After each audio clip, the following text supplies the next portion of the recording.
Ka Congress Media Coordinator Bobbeeta Sharma, bat ka Mahila Congress President Kong Joplin Scott Shylla, kila pendapat ba ka seng Congress kalarai ban Kyrshan skhem Triang, ya ki Longkmie bat khun samla kynthei jong Meghalaya, ba ki ki bakhlain ban ieng halaki jong ki kjat khamtam haka kamai kajih bat ban kynthiew ki baroh ki liang joka briew manbriew haka imlang sahlang.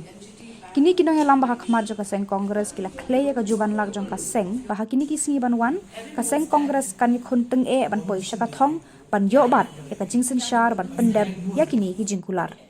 ban pli kila jing sumar klam da sigdor ban ai ki training ban nang ha ki jing tre jing kta kilong kumi ri khon re kinyo jing Kyrshan lai hajar tengka manu banai ban Kyrshan school ya ki khon kynthei na do class kjih ha do class 12 klam da ban penbiang sop ieng ya kilong ieng BPL ban ai arspa unit kading elektrik syaki ieng BPL klam da ban ai cylinder LPG man ka ieng BPL ban pli ki yo bakerpang tang na banta ki nongshong basa kynthei ban de ki mar ki bala penmi na Meghalaya made in Meghalaya bat an penmi de ki perton pulit kynthei ki jakasor ban bat lakam ki kam sniu persha ya kalong remnyang jo ki kynthei khna kila kularu ban ailat ban penrung ki kynthei ha baroh ki tenat trekam joka sorkar ka Congress amtang bakan penslur hendrai kala penyeng kertong bonut ki kynthei ha ki kerdan election la pher nang ne syakman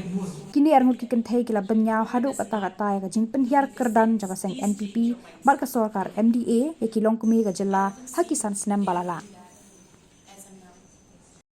self-dependent, self-motivated and also a decision maker. So I feel that it is high time that as a representative of the Congress party, if I come into power, I will see to it that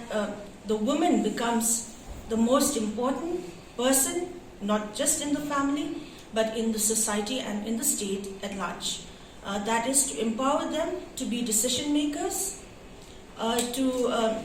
give them a chance to decide on everything pertaining to the economy or maybe social or maybe spiritual spheres. The woman is not the weakest sex. Please change your mindset. Thank you. And their love, I mean there has been love and trust, where trust is a must.